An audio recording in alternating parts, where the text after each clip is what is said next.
Hello mga Megs! Welcome back po sa ating YouTube channel. So for today's video, maituturo po ako sa inyo kung paano magkaroon ng instant followers in just a minute dito sa Facebook page. Kung interesado po kayo, let's proceed. Itap nyo po yung profile ito.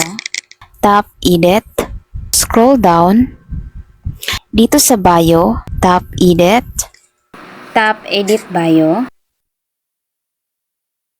So dito po sa bio is optional lang po ito. Pwede po lagyan ninyo, pwede po hindi. Lagyan po natin.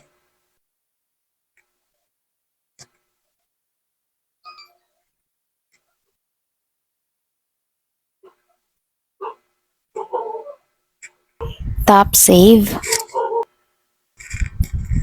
Next, scroll down. Dito sa links, tap nyo po yung add. Next, itap nyo po yung add social link. Tap platform. So, depende na po sa inyo mga mix kung ano yung ilagay nyo dito. So, ang ilagay ko po is for example, itong YouTube.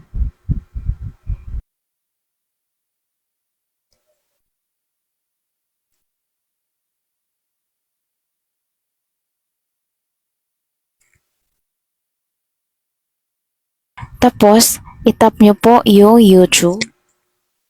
Tap save. Back lang po tayo.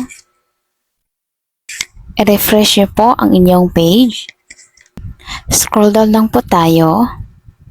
So, nakikita po natin dito na followed by 1 million people.